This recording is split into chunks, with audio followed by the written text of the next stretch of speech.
دي واحدة من الحلقات المختلفة على تويست ستوديو، لأن احنا هنا مش بنتكلم على تحليل خاص بالمباريات، بل بنعمل محصلة نهائية بعد المونديال خاصة بالمنتخبات العربية. المنتخبات العربية اللي كان بعضها مخيب للأمل وكان بعضها مشرف في البطولة. فمن رقم 8 لرقم 1 النهاردة هي لعبتنا وهي الجيم اللي هنلعبه مع دكتور عادل سعد في حلقتنا في هذا الأسبوع. مساء الفل يا دكتور. مساء الفل يا محمودي. أخبارك إيه؟ كله تمام. كله بخير؟ كله تمام. المشاركات العربيه طبعا العدد كان كبير عن كل مره، 48 منتخب ساعدوا ان احنا نروح بشكل اكبر، لكن في تباين في المستوى ما بين المنتخبات. في منتخبات ادت افضل مما كان متوقع، في منتخبات كانت اسوأ مما هو متوقع. فتعالى من 8 ل1 نشوف تقييمك الشخصي للمنتخبات، ونبدا برقم 8. اسوأ منتخب كان موجود بالنسبه لك من العرب في المونديال. أسوأ منتخب كان بالنسبة لي في المونديال المنتخب التونسي. رغم ان انت هتقول تونس جابت جونين وعليها 12 والعراق ليها جون وعليها 12، هي مش بتتقاس كده. بتتقاس ان المنتخب التونسي منتخب متمرس دايما. لما تقيس على البطولة اللي فاتت، منتخب تونس فاز على فرنسا، خسر بصعوبة من استراليا، اتعادل في المباراة الأولى أمام الدنمارك في البطولة وخرج بصعوبة من دور المجموعات. فريق متمرس دايما موجود، فريق عنده عناصر بتلعب في ليفل أعلى شوية من المنتخب العراقي حتى في أوروبا، فريق أغلب العناصر بتاعته عندها خبرات كبيرة جدا في المحافل الكبرى وبتشارك دايما في كأس العالم، على عكس العراق اللي من 86 ما شاركتش في البطولة. وجرام بول راجل صحيح كان عنده خبرة مع المنتخب الأسترالي ولكنه ما عرفش يسيطر على الفريق. ولكن في النهاية أنا بعتبر إن المشاركة المخيبة للأمال دي والاختيار كمان المدرب لاموشيه، وبعدين تروح تجيب هيرفيرو نار، وبعدين كل شويه ايه تقول لا اصل العيب في الدفاع، اصل العيب في مهيب الشامخ، اصل العيب في دحمان. كلها قصص غريبه جدا. حتى لو اي المهاجم اللي انت كنت بتجيبه لعب معاك ماتشات وديه ما عرفتش تسيطر عليه، وفجاه قفل تليفونه هو ووالده قال لك لا انا مش جاي، انا مش رايح كاس العالم، الراجل اللي بيلعب في كارلوس هو في الدرجه الثانيه. فمشاكل كتيره جدا عند المنتخب التونسي. حتى اللعيبه اللي انت كنت بتامل ان انت تشوف منهم حاجه كويسه كانوا بعاد تماما. انت بتتابع الدوري، تونس عندها افضل من كده؟ يعني كاس 2027 تتخيل هم هيبقوا احسن؟ انا تخيلي ان ان الكوره في تونس محتاجه ثوره في الملاعب، البنيه التحتيه، الدعم بتاع انديه تونس بقت بعيد حتى عن البطولات الافريقيه سواء كونفدراليه او دوري الابطال. الملاعب انا والله يعني ما اقصدش حاجه، بس الملاعب سيئه جدا. يعني النهارده في ملاعب زي مجاز الباب ده ما اعرفش بيتلعب عليه ازاي الدوري التونسي. في ملاعب صعبه جدا هناك في تونس، حتى النقل التلفزيوني مش افضل شيء. فتونس محتاجه ثوره عامه عشان ترجع على الطريق الصحيح، لان الكره التونسيه تستحق افضل من كده بكتير. صاحبه اول فوز في تاريخ العرب في كاس العالم على المكسيك في 78 لما فاز 3-1. طيب 8 نروح ل7. المنتخب العراقي. المنتخب العراقي كان مخيب شويه الامال. صحيح المنتخب العراقي قد اطول تصفيات في التاريخ، تقريبا 22 مباراه، عدى على كل القارات تقريبا. عدوا على كل شويه بلاي اوف، كل شويه بلاي اوف، وعملوا تصفيات يعني كان فيها روح قتاليه كبيره جدا مع جرام بول المدير اللي جه بعد خيسوس كاساس المدير الفني الاسباني. والكل كان بيتامل ان العراق نشوفها بشكل افضل. صحيح الظروف كانت معاكسه، واصعب حاجه وقعت فيها العراق المجموعه. انا من وجهه نظري المنتخب يتحمل جزء كبير، ولكن مجموعه صعبه قوي. فرنسا والنرويج والسنغال، ويجي لك طرد امام السنغال، والسنغال تجي لها الفرصه انها تجيب شويه اجوان حلوين عشان يعرفوا يتاهلوا من احسن التوالت. فبالتالي كان في صعوبات كتيره جدا عندهم. وطبعا بقى المشاكل اللي موجوده، عندك مشكله كبيره جدا في حراسه المرمى، جلال حسن ولا احمد باسل؟ طب خط الدفاع زيد تحسين ولا اكرم هاشم؟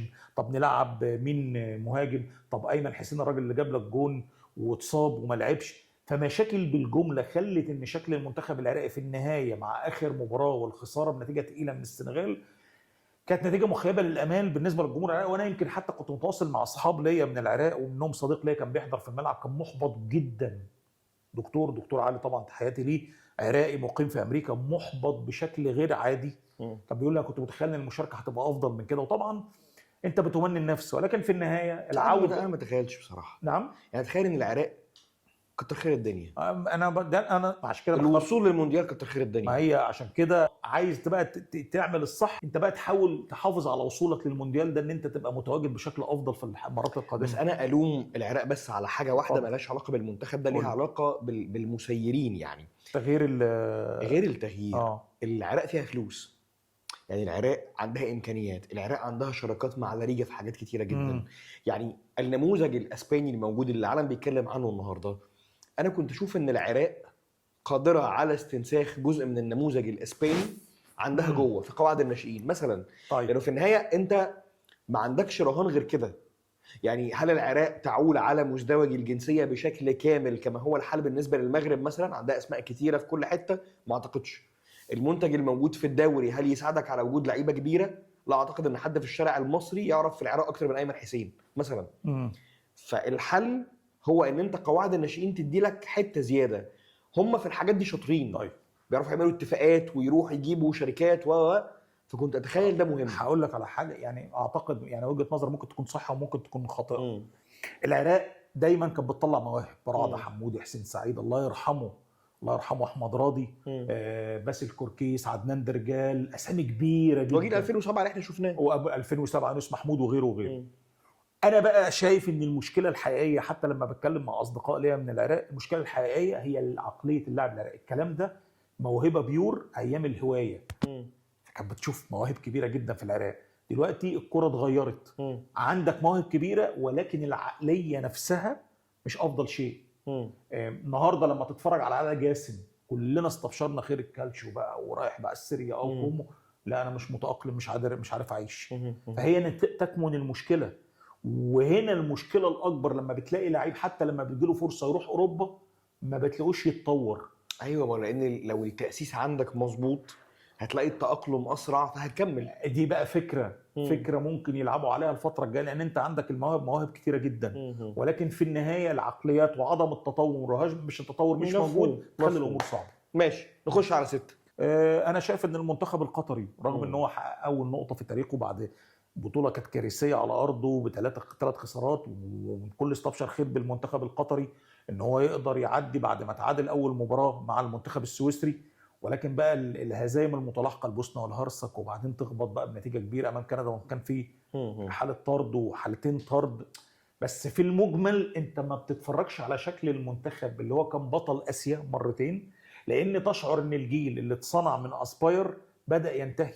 من المعز علي، هي اسامي كتيره جدا كانت موجوده باستثناء اكرم عفيف الوحيد اللي ماسك نفسه. فباستثناء ده انت تحس ان المنتخب القطري اللي كان منتخب معادله صعبه جدا امام المنتخبات حتى الاسيويه في بطوله اسيا مش قادر يأدي. وبانت في 2022 وبانت في 2026، وان كان يعني اللي ممكن نوعا ما يحسن الصوره شويه ان انت تحصلت على نقطه عكس المنتخبين السابقين، المنتخب العراقي والمنتخب التونسي. ماشي، اذا 8 نرجع بس تونس الاول. 8 تونس، العراق 7، قطر 6. نخش على التوب 5. 5 السعوديه.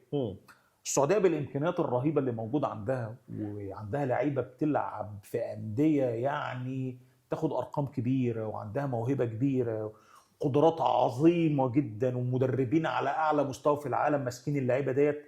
ان انت تأدي بطوله مخيبه للامال بالشكل ده كان امر صعب جدا. البطوله اللي فاتت الكل غفر لك لما فزت على الارجنتين، فالمفاجاه كانت مدويه. صحيح انت خسرت المباراتين اللي بعديهم بولندا والمكسيك، ولكن في النهايه انت قدرت ان انت تعمل فوز تتغنى بيه. البطوله اللي قبليها قدرت تحقق فوز على منتخبنا، منتخب مصر. ولكن انت النهارده بتتفرج منتخب نوعا ما عاجز امام الاورجواي. بتطلع بتعادل امام كاب فيردي، ما انتش قادر ان انت تعمل انتصار، وان كان كاب فيردي كان واحد من مفاجآت البطوله. امام المنتخب الاسباني يعني ما تقدرش تلوم. ولكن في المجمل شكل المنتخب مع جورج دونيس المدير الفني اليوناني، شكل المنتخب مش جيد. انت على فكره ممكن تطلع ب3 خسارات بس انت عملت اللي عليك. انا ما حسيتش ان المنتخب السعودي عمل عليه. حتى سالم الدوسري اللي الكل كان بيعول عليه ان هو يظهر بشكل افضل من كده ما ظهرش. يمكن العويسي هو اللي على فترات كبيره جدا في المباريات كان بيتالق، وان كان برضه الجمهور بيلقي اللوم عليه في بعض الاهداف اللي بيتلقاها شباك المنتخب السعودي، ولكن كانت مشاركه مخيبه للامال بالنسبه للمنتخب السعودي. انا مع نظريه فتح الاحتراف في السعوديه كاملا 11 لعيب، واتخيل ان ده هيخلي الكويس فعلا هو اللي يكون موجود.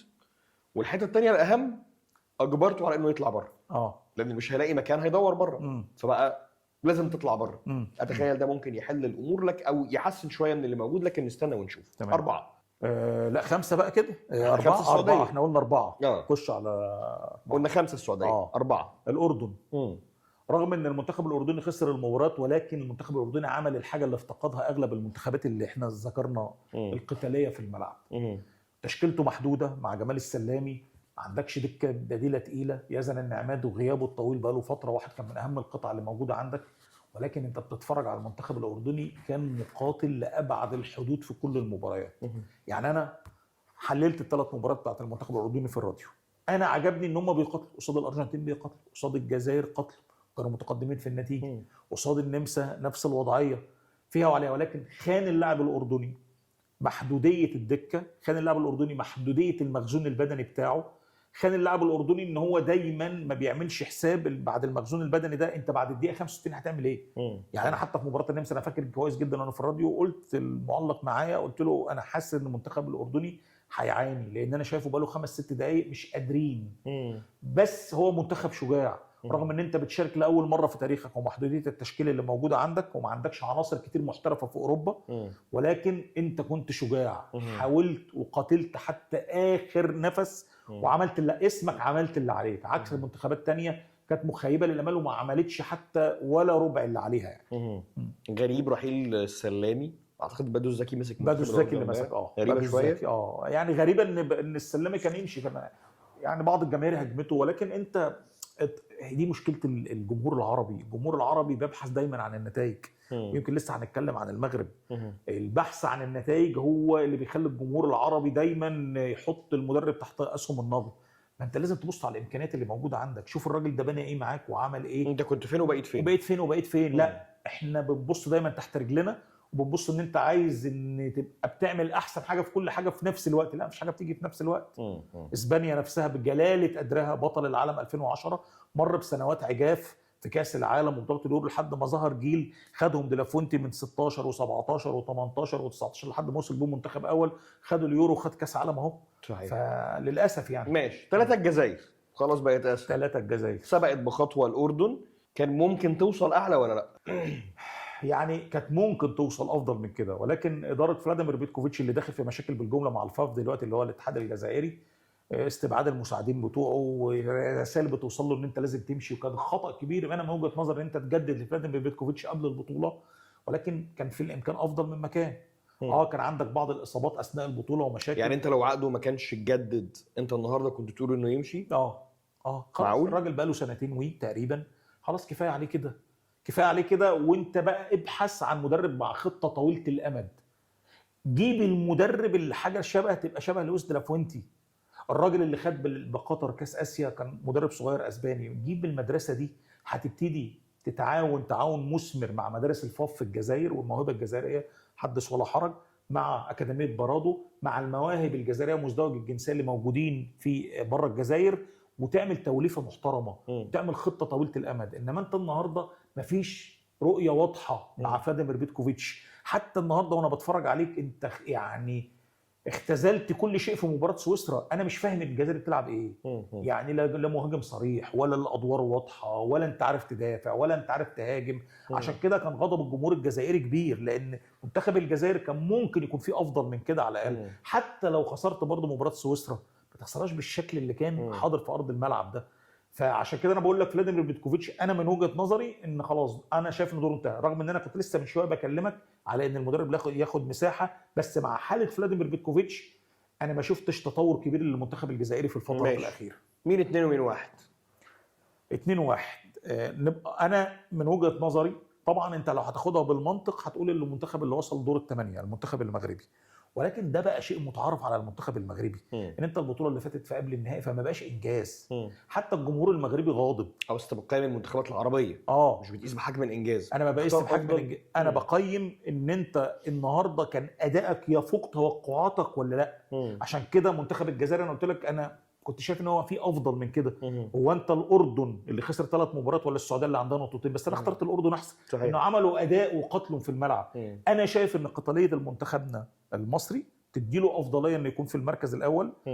ان انت ما كنتش متوقع، حط تحت دي مليون خط، ان عدم التوقع ان انت تعمل اللي انت بتعمله ده خلاك تبقى انت في مرتبه ممكن تختاره في المركز الاول بالنسبه للمنتخبات العربيه. المنتخب الثاني انا اعتقد المنتخب المغربي. مش معاك قوي في دي يعني. انا اشوف انه في الاخر انت بتقيم المغرب على اسم المغرب، بس برضه هو الطريق، لو انت بتقارن ما بين طريق المغرب وطريق مصر، المغرب أصعب. لا غير اصعب. المغرب عملت 25 دقيقه مهينه للبرازيل.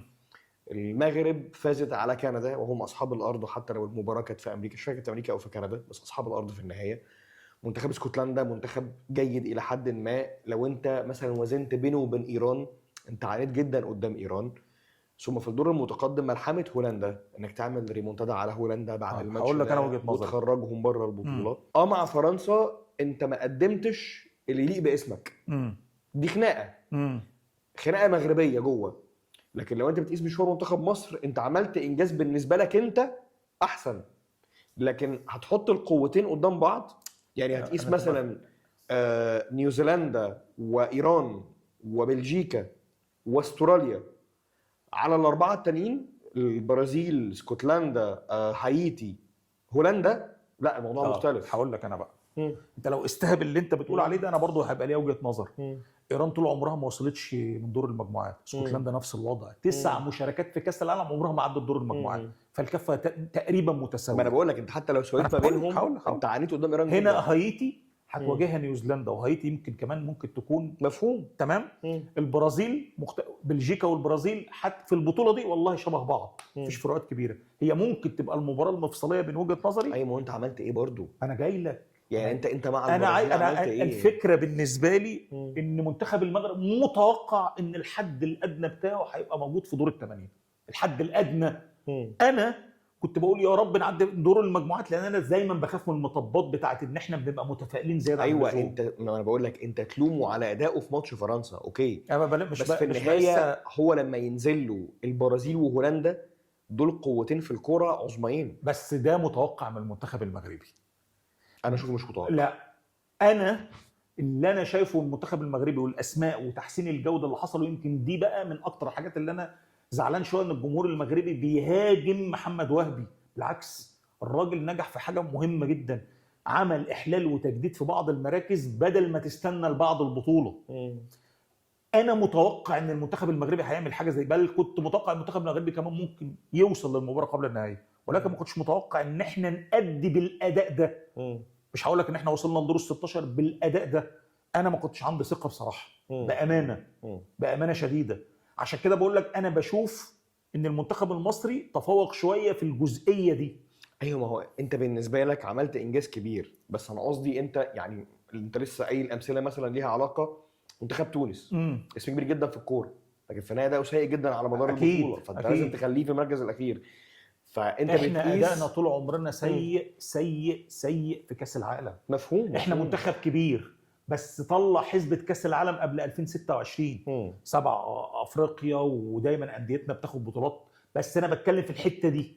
تونس بتبقى نوعا ما بتعافر في كاس العالم، ما بتوصلش ما بتعملش بس بتعافر. احنا لا، احنا مشاركتنا الاخيره في 2018 كانت كارثيه. صحيح. عشان كده احنا الاختلاف في الموضوع، انا على فكره متفق معاك في نقط، بس الحته دي بالتحديد في النهايه انا لو بلعبها بمزاجي هختار مصر طول الوقت.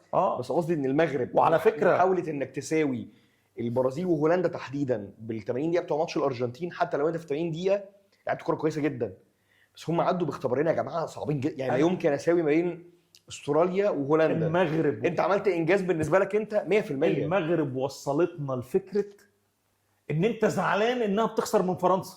ايوه يا حبيبي، بس في فرق. يعني انت لما بتتكلم على المغرب 22 فانت عارف ان المغرب قدام البرتغال وقدام اسبانيا. انت الموضوع جاي بعد معاناه شديده جدا صرف. دلوقتي الموضوع بيختلف، ان انت بتلعب كرة على البرازيل وبتلعب كرة على هولندا. انت بس بتقول يعني اللي بيهاجم وهبي بيهاجموا على ان انت باللعيبه اللي عندك باللي احنا مستنيينه كان لازم تلعب كرة على فرنسا حتى لو اتغلبت. ده المنطق. بس هيفضل انت في الحته دي، يعني هيفضل انت موجود في الحته دي. انت عملت حاجه وحاجه كبيره، مش حاجه قليله. يعني هو انت مش شرط ان انت ما وصلتش دور الاربعه فيبقى هنا في اشكاليه كبيره. بص محمودي، انت بتواجه برضو اقوى منتخب في البطوله بحيث الاسماء. هتفضل اشكاليه في ايه؟ هنا في مكاسب بالجمله لمشاركه المغرب ومكاسب بالجمله لمشاركه مصر، وان كان المغرب بشكل كبير في جزئيه مهمه يمكن انا غفلت عنها. ضمنت المستقبل اكتر.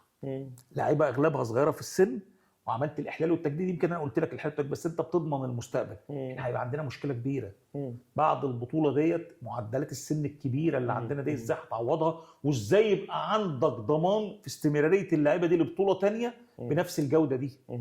فهنا انا عشان كده بقول لك انا بقيس ان مصر ما عملتش اي انجاز في تاريخها يذكر في كاس العالم. لا، المغرب 86 اول منتخب عربي يعدي دور المجموعات. ايوه بالظبط. احنا لو بنقيم كانجاز، انجاز مصر اقوى. ايوه ده اللي انا كنت بتكلم فيه. بس احنا لو بنتكلم على لا اللي في لعب تفاصيل كوره في كاس العالم لا. على مدار المباريات، بص انا اشوف ان المغرب كان عندها بص. حاجه اصعب، احنا لو حاجه زياده. انا كنت بقيم عن طريق الانجاز، انما كتفاصيل حته كمان حته الاحلال والتجديد وضمان المستقبل. لا انا كمان عن المنافسين، يعني مستوى المنتخبات دي، وفكره اللي كنا لسه بنتكلم عليها من شويه ان انت تجيب المدرب اللي يبقى عارف المراحل السنيه زي ديلافوينتي كده، الفكره نفسها اللي نجحت مع اسبانيا. الراجل ده عمل كده، الراجل ده واخد كاس العالم تحت 20 سنه، فهو اللي عنده درايه اكتر بالسن الصغير، يعرف يشتغل عليه ازاي. ياسين جسيم والزبيري وغيره وغيره وغيره يبقوا موجودين في الفتره الجايه. انا اعتقد دي من ضمن النجاحات، عشان كده بقول لك انا بس حصرتها في حته الانجاز. انما لو بصيت لها النقط الثانيه لا، هتلاقي المغرب برضو عندها افضليه في حاجات كتير. عامه كاس الامم جاي ان شاء الله، ناخد منهم كاس الامم المره الجايه في 2027، وكاس العالم الجاي نقدر نحقق كمان اكتر من اللي حققناه. انا وصلنا دكتور شرفتنا، شكرا جزيلا ليك. ده كان راي عادل سعد في التوب 8 بقى للمنتخبات العربيه. في الكومنتس برضو قول لنا رايك، مين كان اقوى منتخب قدم كوره في كاس العالم؟ منتخب مصر ومنتخب المغرب، دايما الصراع ما بين الاثنين. فقول لنا انت ذوقك ايه واختيارك ايه، والموضوع طبعا جيمنج ملوش علاقه بالتعصب الشديد للحاجات طول الوقت، هي وجهات نظر. فقولوا رايكم في الكومنتس، ونشوفكم يا رب دايما على خير.